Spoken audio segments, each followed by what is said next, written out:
The great hall of the palace was alive with sound. Silk shoes touched the marble floor, jewels sparkled in lamplight, and whispers filled the air like small birds fluttering through the rafters. Today was not a festival, nor a feast. It was a market, not a market of bread or fruit, not a market of silver or gold, but a market of servants. Men, dressed in plain clothes, stood quietly in a long row near the steps of the throne. Their faces were calm or tired, their hands folded before them. The people of the court did not stare at them with pity, but with the sharp eyes of shoppers weighing the worth of cloth or stone.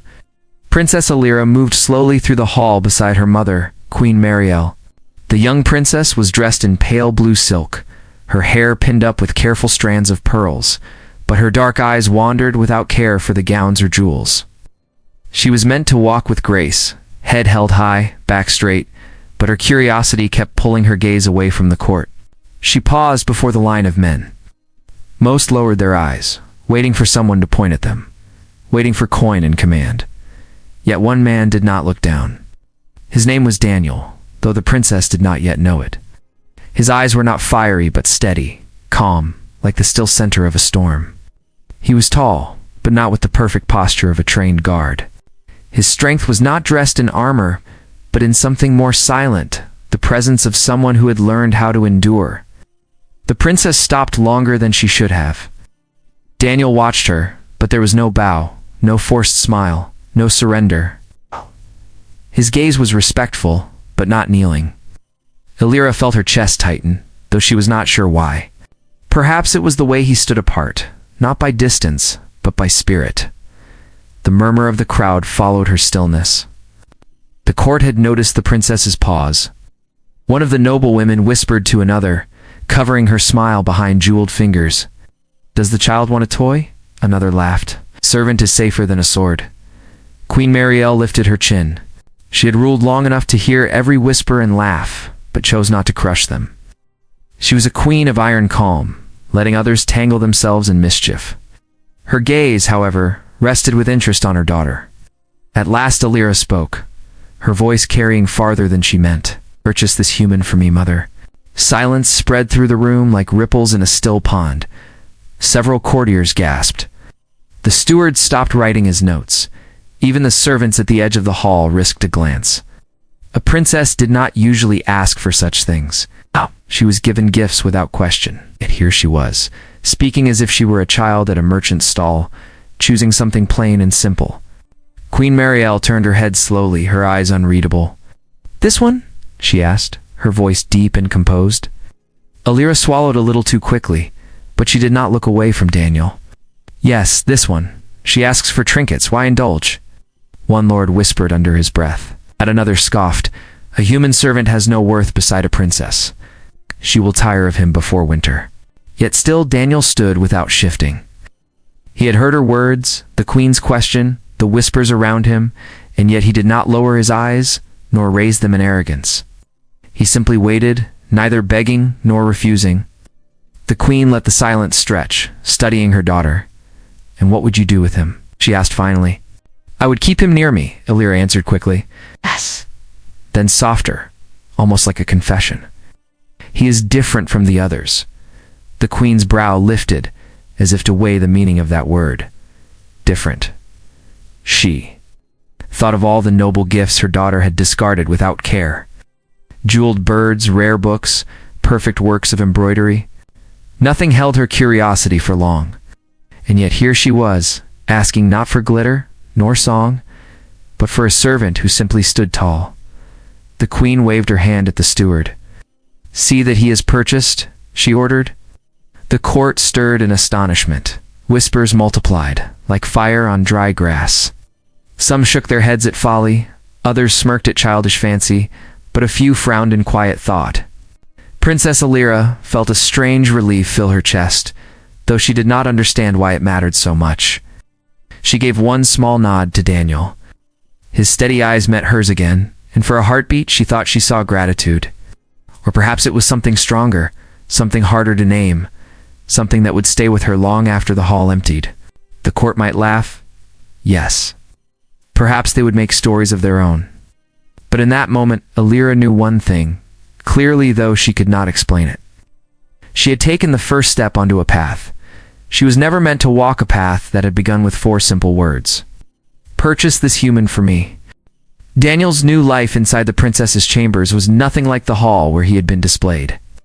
The rooms glowed with soft lamps and smelled faintly of flowers that were replaced each day. Was given plain clothes finer than what most servants wore, though still simple compared to the rich robes of the palace.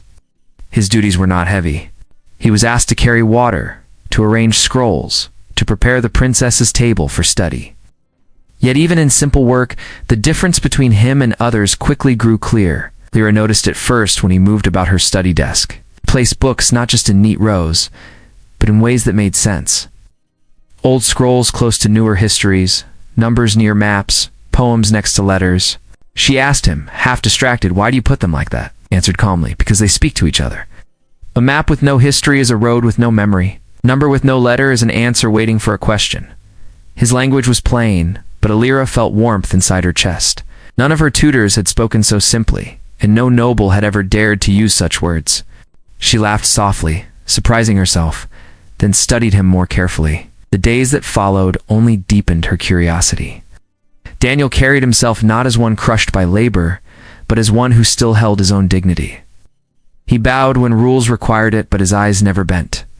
His voice was steady, and when asked, he shared thoughts that others would keep trapped inside. Alira liked to test him, half expecting him to fall silent in fear the way other servants did. One evening, she put down a golden fork at dinner and said without looking at him, "Tell me what you think of these feasts." Daniel's answer was gentle but sharp.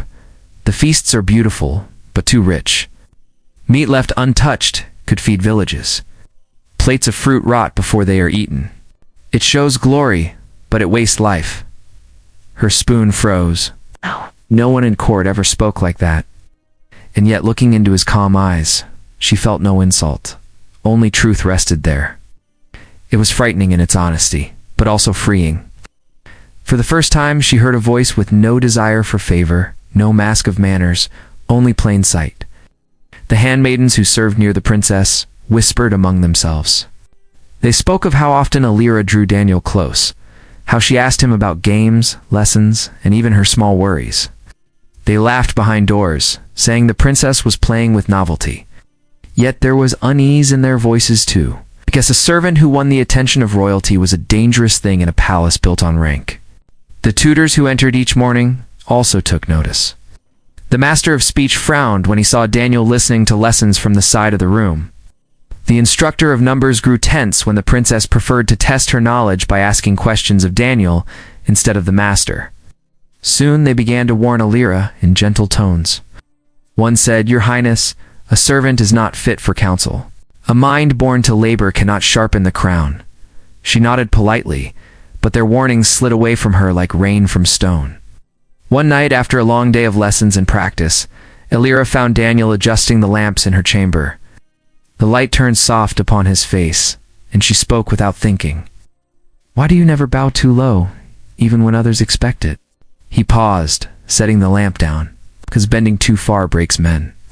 "I still serve you, princess, but I do not give away what cannot be bought." Her throat tightened at the answer. She stared down at her folded hands, then looked back at him. For the first time, she did not feel like a girl wrapped in pearls, but like someone being seen as she truly was behind the robes and titles. The palace was filled with whispers, but inside her rooms, a quiet bond was forming. It did not shout. It did not declare itself loudly. Yet each small exchange, each honest answer, drew a line stronger than silks or gold. Alira began to dream not of rare treasures or noble games, but of questions she could ask, of thoughts Daniel might share. And though the lamp burned low, and the halls beyond their door buzzed with endless court talk, inside the chamber the air seemed clearer, as if two lives were weaving together without permission from anyone but themselves. And somewhere in the deep stillness of the palace, voices began carrying their warnings more loudly. The princess favored her human too much. It was trouble waiting, but Alira could not turn away now. Something had begun, and she felt it moving through her heart like a promise she did not yet understand. The palace lived on whispers as much as it lived on marble and gold. Servants carried news faster than riders, and every meal in the great hall became a place for sharp tongues. The nobles had grown restless. They laughed when they thought of Princess Illyra keeping a human so close, but beneath the laughter was unease. Men who had spent their lives serving with silence did not suddenly stand with their eyes level. Yet Daniel did. It disturbed them more than they admitted. One evening, the queen held a feast with visiting lords. Music drifted across the room, and laughter rose high with the sound of clinking goblets. Illyra sat by her mother's side, glowing in her silver gown, while Daniel stood a little behind her, quiet but watchful. He leaned neither forward nor back, but his presence felt strong, as if the air obeyed his calm. The Duke of Haran, an old man with heavy rings on his fingers, noticed. His eyes narrowed, and after his third cup of wine, he chose to make his voice heard above the music. "Princess," he said too loudly, "why do you keep that human shadow so close? He has more pride than he deserves." Heads turned. The words hung like smoke. Lyra's lips parted in surprise. But before she answered, Daniel spoke. His voice was even neither sharp nor soft. "A shadow follows because the light is before it. If I stand near the princess, it is because her light makes it so." For a moment, silence lay across the hall. Some ministers smirked, some frowned, but a few could not hide their laughter. Even Queen Mariel's stern face softened for a breath. The Duke scowled, caught between anger and the unwilling amusement of those around him. He waved his hand and drowned himself in his cup again, but the matter did not die. Illyra, though proud of Daniel's words, felt her chest beat faster. He had spoken before a hall of nobles and survived it, but danger thrived in silence more than in loud halls. She knew it would not be forgotten. The days after grew heavy. In corridors, Daniel noticed small trickswater spilled where he should walk. Ropes untied so candles fell dangerously near his path. He avoided them with steady eyes, never speaking, but always alert. Lyra saw his quiet guard and knew someone was trying to strike without showing a blade. One night in her study, Illyra confronted him. "They mean to harm you," she whispered. "They see you as an insult to their order. Must take more care." Daniel answered calmly, as always. "If men fear me when I only speak truth, it is not my care they want, but my silence. I cannot give them more than I already do." His words struck her deeper than he knew.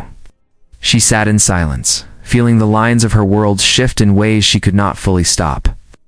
By then, Queen and Council also saw the change. Illyra, once playful with jewels and gowns, now spent long evenings with scrolls and maps, often with Daniel near at hand. Ministers wondered if the servant whispered more than thoughts of books. Yet Queen Marielle kept her counsel to herself. She watched as others grew uneasy, as if testing both her daughter and the man beside her. At the next gathering in the hall, whispers rose again when Daniel entered behind the princess. A noble muttered, "Will she make him her tutor now?" The comment spread quickly.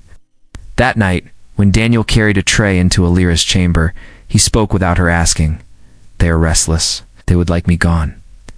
Illyra studied him, the lamplight showing no fear in his face. "Does that not trouble you?" she asked. He placed the tray down gently. "If truth troubles them, that is their burden. A life with bowed eyes is no life. I would rather stand and fall than bend until I break." Illyra listened with her heart as much as her ears. She had known many men of higher name, clothed in jewels and armed with swords, but none spoke with such simple strength. She realized at that moment that what unsettled the nobles was the very thing that drew her closer. The court buzzed with schemes. The nobles believed the princess was blinded by novelty, but Illyra knew otherwise. Each hour with Daniel showed her how shallow their games were. His quiet courage burned brighter than their crowns, and though danger crept at the edges of every glance and whisper, she could not turn from it. Something was growing, dangerous and unspoken, like fire beneath snow. Illyra could feel it. The court could sense it. And Daniel, standing always with steady eyes, seemed ready for it, even if the world itself turned against him. The kingdom of Aravine did not rest in peace for long. Beyond the palace walls, in the provinces where soil was dry and taxes were heavy, men and women had begun to gather with quiet anger. They felt no care from the throne, no comfort from feasts or festivals in the city. Their whispers became meetings, their meetings became vows, and soon their banners rose against the queen. When news of the rebellion reached the palace, the great council was called. Nobles from every corner arrived in silks, but their voices were trembling. The maps laid across the council table showed fires already spreading across villages and hills. Alira sat near her mother, her heart racing, while generals argued and ministers quarreled. One shouted that the answer was to send the full army south at once. Another warned that such a march would leave the eastern towns unguarded. A third demanded more gold to hire additional soldiers. The room filled with heat and noise, but no clear plan came from it. Through all this, Daniel stood silently near the wall. His hands were folded, his eyes scanning the maps, his mind listening closely to every voice. Alira's eyes slipped toward him again and again. At last, when the council had grown exhausted with no answer, she broke the silence. "Daniel," she said softly, though her voice carried across the room. Every head turned. Some gasped, others began to murmur. The queen's eyes sharpened, but she did not silence her daughter. Princess Alord said coldly, "A servant is no voice for a throne." But Alira ignored him. She faced Daniel with seriousness in her gaze. "What do you see?" she asked. Daniel did not flinch. He stepped closer to the map and spoke with a steady voice. "The rebels are not many. They're angry, hungry, and scattered. To send the full army is to spread fear, and fear will feed their numbers. Instead, strike swift and small. Use the hills against them. Cut their supplies, but do not cut their voices. If they are left a way back to peace, they will take it." The room fell quiet. Some nobles snorted in disbelief. A general dismissed him with a wave, but the queen leaned forward slowly, her sharp eyes watching both the map and Daniel's face. "Explain further," Queen Mariel commanded, and he did. He pointed with careful hands at the rivers, the fields, the narrow passes where a smaller force could stand against a greater number. He spoke of how farmers think, how hunger drives men harder than duty, how battles could be ended with fewer deaths if leaders were captured instead of slain. His words were simple, yet every part rang true. The nobles looked at one another, torn between scorn and unease. This was not the speech of a broken servant. It was the speech of someone who had thought deeply and lived close enough to hardship to understand its roots. The queen let the room breathe in silence before she spoke again. "We will try this plan." Alira's heart leapt, though she tried to hide it. Daniel simply bowed his head in respect and returned to his place. The plan was carried out over the weeks that followed. Where nobles expected only failure, the results shocked them. The rebels were cut off not by slaughter, but by clever maneuvers. Small royal forces blocked supplies, seized leaders, and dismantled camps without destroying whole villages. Men who carried banners against the crown quickly laid them down once they saw they had paths left to live. The rebellion, fierce in its smoke and fire, began to fade before it became a true war. When the news returned to the palace, the halls roared with relief. Nobles congratulated one another as if the idea had been theirs. Generals boasted loudly of their skill. Yet Alira knew the truth, and so did her mother. One evening when the council disbanded, Daniel walked quietly beside her. Alira turned to him, her face lit by golden torchlight. "You saved the kingdom," she said. Daniel shook his head. "No, the people saved themselves when they saw another way. I only spoke what no one else wished to see." His words humbled her, but they also filled her with pride. For the first time she understood that strength of spirit could be greater than all armies, and that Daniel's dignity was not only his own, but something that could guide a whole realm. The queen's silence after this victory carried weight. Though she said nothing, her eyes lingered on Daniel with thought that none could read. Alira sensed her mother was no longer dismissing him as a servant, but weighing him as she would weigh a weapon, or perhaps even an ally. Alira, however, did not think of weapons or crowns at that moment. She thought only of the calm, steady man who had stood when the rest had faltered, who had spoken truth when the nobles spun lies, who had saved not with force of arms, but with force of wisdom. And in her heart, she could no longer pretend it was only respect she felt. Something deeper had taken root, something dangerous, something unstoppable. The sun rose bright and golden on the morning of the grand coronation. Palace bells rang, and the city hummed with excitement.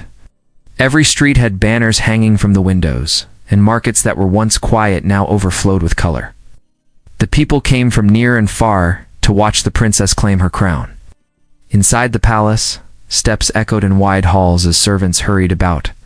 The queen, tall and calm, was dressed in deep colors of dignity, her silver crown resting lightly on her dark hair. Princess Alira stood near her mother, ready to walk out to the waiting crowd. Her gown shimmered, her hands felt heavy, and her heart beat like a steady drum. Behind her stood Daniel. His clothes were still plain compared to the silks of nobles, but they were clean and fine, and his posture was proud. He had survived whispers, he had lived through attempts against him, and he had spoken truth in halls where lies ran thick.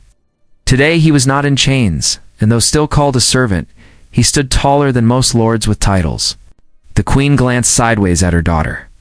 "When you were younger," she said softly, "you asked me to purchase a human for you. I thought it was a child's whim. But now I see it was something greater. You did not buy him, Alira. You opened the path for him to walk beside you." Alira nodded, her throat tight. She whispered back, "He has given me more than all the gifts of the court. He has shown me how to see." The doors of the great hall swung wide. Trumpets rose, and the princess and queen stepped out before noble lords, servants, guards, and the crowds beyond the marble steps. The hall was filled with color and light, but a silence greater than music fell as they began the royal walk toward the throne. Daniel followed behind them as custom required, but each step he took carried weight. The nobles watched with suspicion. Some had tried to break him. Some had mocked him. Yet here he was, climbing the same stairs, unbent, unsilenced. The whispers grew restless. When Alira reached the throne, Queen Mariel lifted the crown and held it high. Her voice, firm and strong, filled the chamber. "Today, my daughter receives the crown. Today the people gained their queen." She lowered the crown and placed it upon Alira's head. The hall erupted with cheers. Trumpets blared, drums shook the floor, and voices rose from the streets outside. Alira stood, tall and proud, her heart bursting with more than honor. She felt the eyes of thousands upon her, but her gaze flicked for just a breath toward Daniel. Queen Mariel raised her hand, and the clamor softened. Her eyes moved across the court with patience, resting long enough on every noble to remind them of her strength. Then she turned again to her daughter. "Remember this?" she said in a voice only Alira could hear, though Daniel caught every word. "Neither crown nor palace can own a man's spirit. If he chooses to remain by you, it is not because of gold or law, but because he sees worth in your rule. Honor that if you wish to keep him." Alira did not answer. Her throat was too full of feeling. She simply nodded, her crown shining in the light. Daniel's presence did not fade after the coronation, did not kneel lower, nor did he shrink back in the shadows. Stood beside her with quiet dignity, and the people who once walked past humans without notice now saw something new. They saw that even in a palace filled with jewels, one man with truth and courage could outshine the glitter of chambers. Soon stories spread from the city to the provinces. They told of how a queen had crowned her daughter. And beside the new queen stood a man born with no title, no wealth, and yet dignity stronger than steel. The tale lit fires in hearts. Farmers whispered that perhaps their lives, too, had worth. Servants felt pride returning to their backs. Even nobles fought their unease as the whispers grew, for the people were changing. Lyra ruled now with the crown upon her hair, but Daniel ruled with her in ways no paper could record. He gave counsel when needed and silence when silence was wiser. He carried no sword, yet his words cut deeper than steel. The court feared him, but the people began to believe in him. In the quiet of one late night, after the torches burned low, Alira walked across the chamber where Daniel stood by the window. Outside, the city glowed faint beneath the stars. She said softly, "Do you regret staying?" Daniel shook his head gently. "Because here, near you, I can stand as I am, not as less, not as greater, but as myself. That is all any man wants." Tears touched her lashes, though she smiled. "Hey, then you will never walk behind me again," she said. "You will walk beside me always." And so it was. The kingdom's throne now carried not just the weight of jewels and silks, but the deeper strength of truth. And the tale would echo for years. That once a princess had stood before her mother and asked, "Purchase this human for me." Yet in the end, what had been purchased with coins became priceless beyond measure, because what grew was not possession, but trust, courage, and love strong enough to change a kingdom forever.